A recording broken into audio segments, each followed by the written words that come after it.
Make your day richer than it was before. Got some good times knocking upon your front door. Hi, everyone. Welcome to Make Your Day Richer. I'm your host, Richard Wilmore. We're talking about inner healing today with my guest, my new friend, Jenny Flora Wells. Hi, Jenny.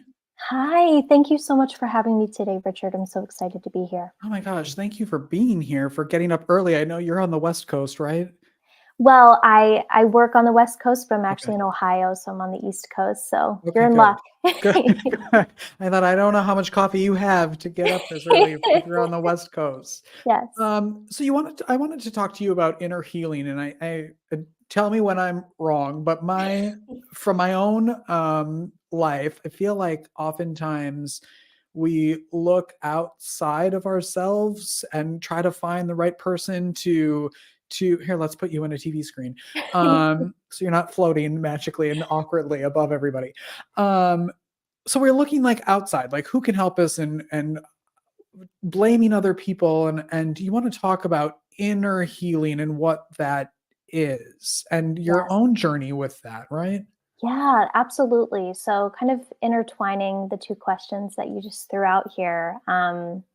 I personally am an adoptee. And so for me, I have always kind of dealt with issues around like identity and like Mm, belonging in the world throughout my life, which has always been really interesting for me. And so through that, I obviously have been in and out of therapy like my entire life and have done different types of healing to kind of just explore what it's like to be an adoptee and kind of embracing my unique story and upbringing and the complex trauma that I've also experienced in my life.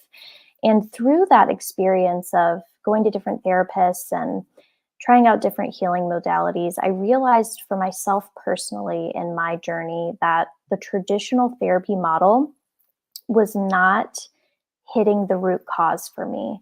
And while mm, it was beneficial to share space, right? Therapeutic rapport is amazing and very powerful. There was just something missing. And so for me, I continued to just research and explore what this looked like for me personally. And I uncovered, a holistic approach to healing and therapy that was just incredibly transformative for me. And that is exactly why I approach therapy the way that I do in my practice as a therapist, because it kind of sees the person as a whole being.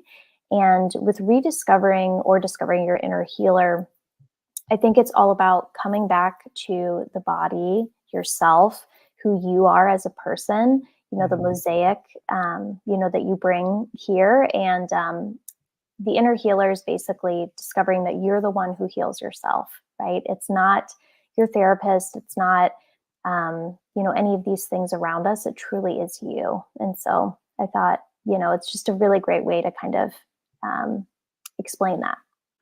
Was there something like what moment, I suppose it's probably many moments, that you were like, I kind of like need to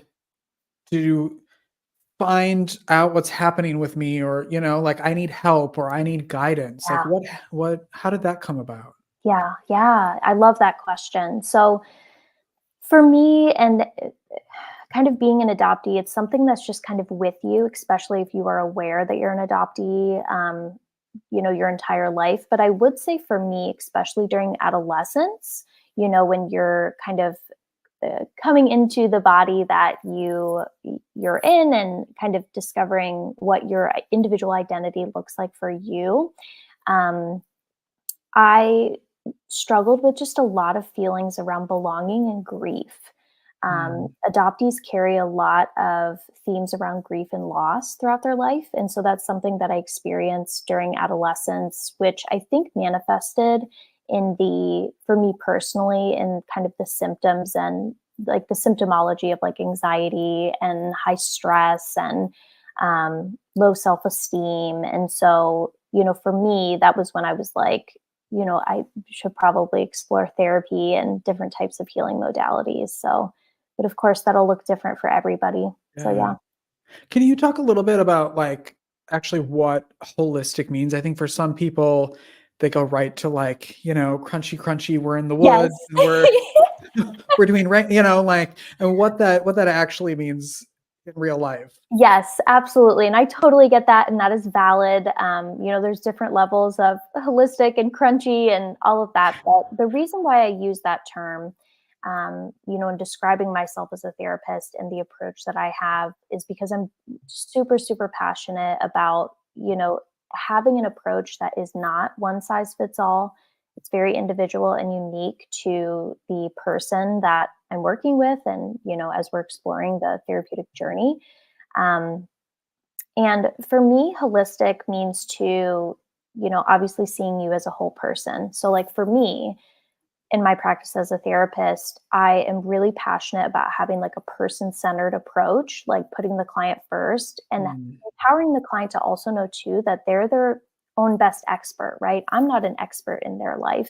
They are the expert in their life. And so with that, it's really important for me to, especially as a social worker, kind of understand, right, that we're not just a diagnosis in the therapy room. We're also bringing in ancestral history. We're bringing in gender, identity, culture, race, right? All of these things, make up who we are as an individual. And so I think that, in my opinion, we're doing a client a disservice if those things are not also being addressed in different ways mm. in the therapeutic space.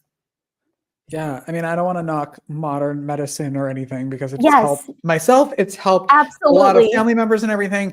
But there's something about like, here's a pill to treat the symptom, Yeah, and that's not curing anything. It's just it's just masking something as opposed to really figuring out why you are the way you are, how you're, why you're ill or, any of that.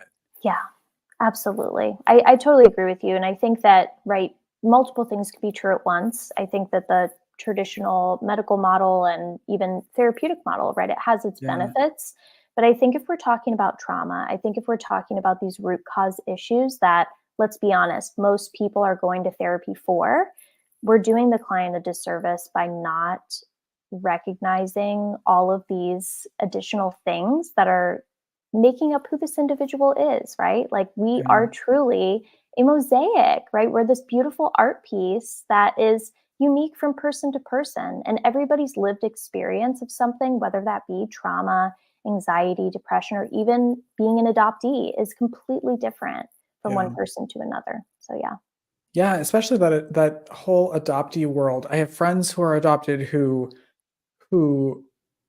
never were curious about, where they came their family members until later in life, and then you have Hmm. some kids who struggle right away. Like that's such a completely different world that you really have to sit down and think about and talk about. That's so because you always think like, oh, the parents are so lucky, the kid is so lucky, but you're like, there's so much trauma behind all of that, Yeah. even if you don't know the answers. Yeah.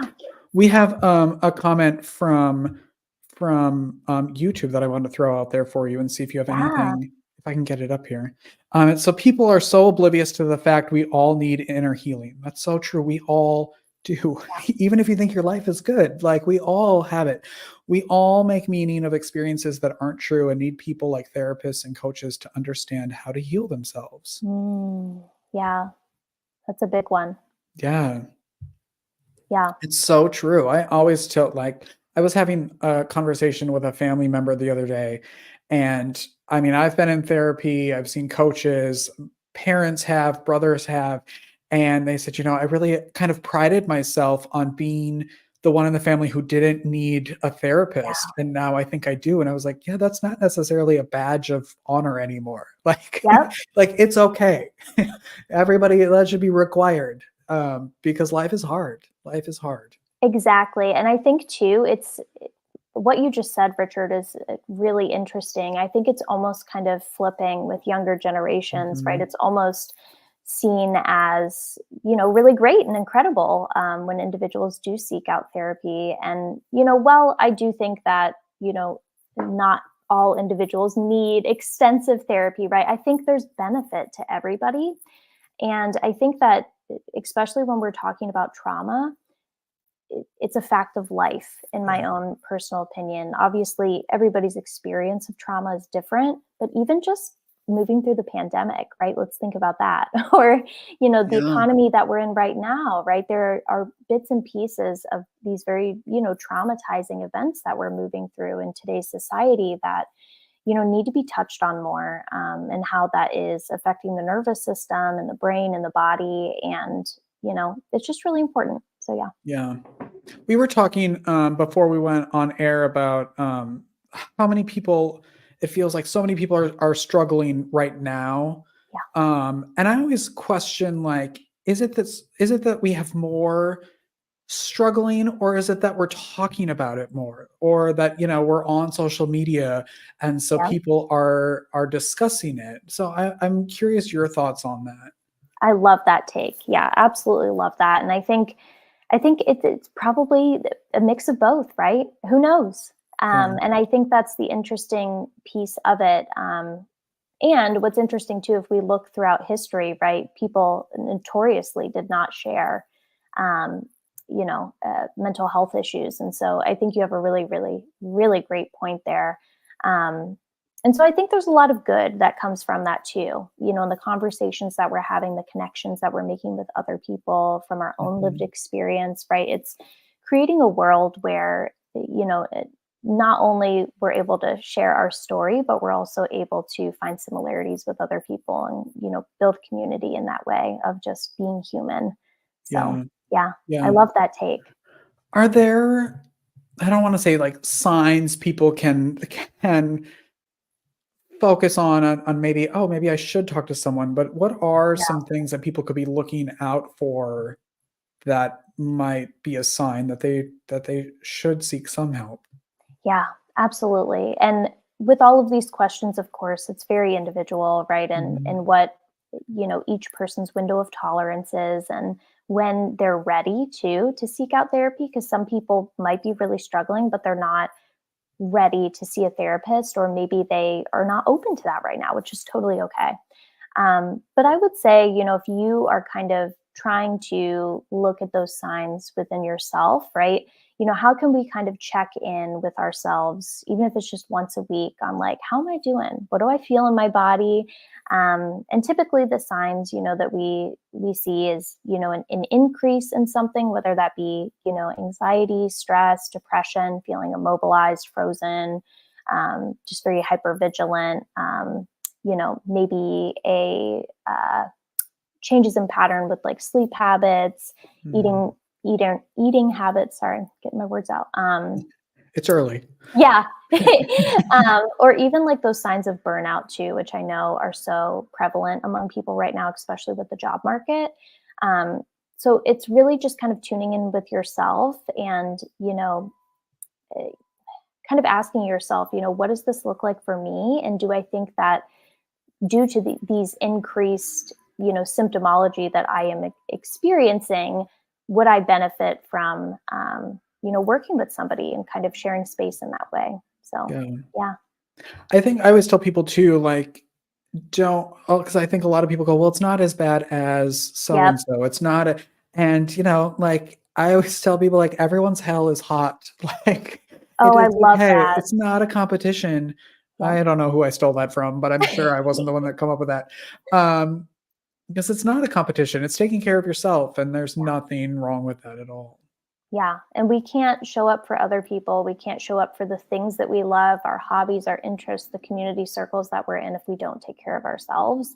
Yeah. And something that I like to remind people, especially right now, with everybody who's struggling, especially with job market stuff, mental health issues, we can experience burnout before we feel burnout.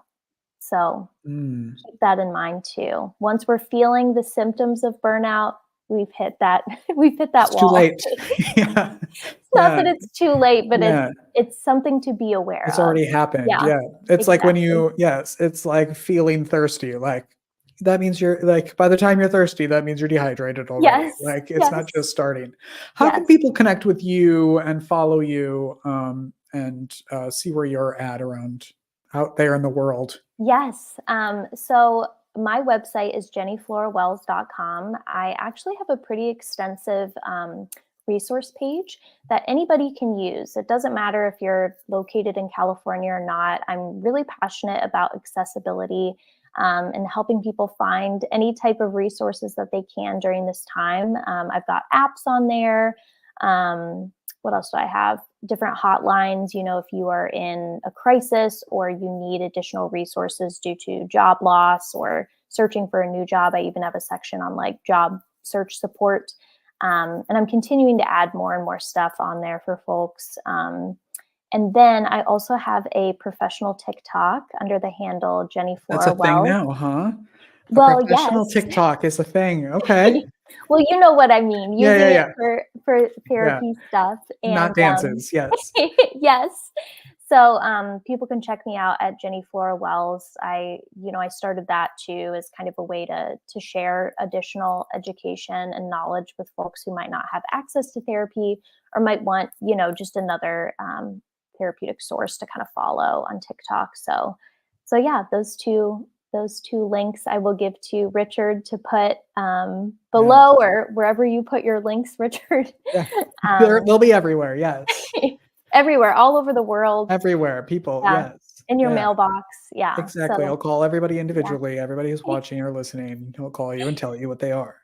Yes. Um, But yeah, everybody's welcome to utilize those resources. And if you are located in California and are interested in working with me, I am accepting new clients. So you're welcome to reach out about that as well. So yeah. I love it. Jenny, thank you so much for being here. Thank you so much for having me. I love your cute little show. Thanks. I appreciate it so much. You have such like a calming presence. Like I could just sit Oh, here and thank chat. you. Like I would really want to get coffee with you the next time you're in North Carolina. Oh my God. Yes. I'd love that. All right, good. We'll have all of Jenny's links on our website and below and on top and all the places. We'll be right back after this, everyone. This week on Make Your Day Richer TV, we're elevating our online presence through content writing with John Clements. Stacey Andon is here to tell you why the world needs your flavor of magic. From the Autism Rocks and Rolls nonprofit and podcast, Sam Mitchell. Discover your true inner healer with Jenny Flora Wells. And our first in-studio guest, etiquette consultant Wendy Waters. Make Your Day Richer airs weekdays at 10 a.m. on YouTube and is available on all major podcast platforms. All right, we're back. I always get so nervous that during these commercial breaks that you're going to come back and there's, again, Jenny's head's going to be hanging out somewhere. I'm always so scared about that, but I think we're all good. We fixed our lighting, and there was a little trauma yesterday in the lighting department here on the show, and we fixed it, so I'm very thankful for that. I just want to say that the response from people willing to invest in this show and become producers of this show has been overwhelming. And I just want to throw this up here and show you. I'm probably going to be in the way now if it'll go up here. These people, this way, wonderful people. Some of them guests, some of them just fans of the show, have chipped in and donated to keep the show running. And I you can hear it in my voice. I just love it so much. And I'm so thankful for everybody who continues to support this show. You can definitely go to buymeacoffee.com/makeyourdayricher and support the show so we can continue making great programs for you. Thank you. I got a haircut, and then I was told that I needed to style it like this because I needed to look more like a TV news reporter. So this is my new hairstyle for the show. There's so many things that I don't care about, and haircuts are one of them, but I got one and now I'm ready for vacation. We're going to California this weekend, so that'll be fun. So we're going to pre-tape some shows for next week, but then we'll be live next Wednesday again. So Monday and Tuesday are new shows, but not live shows. Okay, so still tune in. Thank you. As you all know, the goal of this entire program is to get Rosie O'Donnell on the show. And until then, we'll be showing Rosie memorabilia that I have. And I didn't plan this ahead, so let me look at what I have. Oh, right here. I don't know what year this was. 2099. What does it say on here? 99. She hosted the Kids Choice Awards on Nickelodeon. She did it many times. But Burger King came out with a whole whatever kids club toy selection, and this is one of them that you can not really see. But here. Should I do this like I'm on TikTok? There, here. Look, this is there. Oh, you can see it now. Okay, great. And I don't know what this thing does at this point. I think it just spins around and makes a lot of noise, so I won't do that to hurt your ears. All right, that's our show today, everyone. Thank you so much for watching, listening. Make sure you subscribe, like, share, follow, all the things on whatever you're doing it on. And I appreciate it so much, all of it. Tomorrow we have John Clements here, and it's going to be a really good show, and we'll be back live tomorrow. All right, have a great day. Do something good out there, and I love you, and I'll see you tomorrow. Bye, everyone.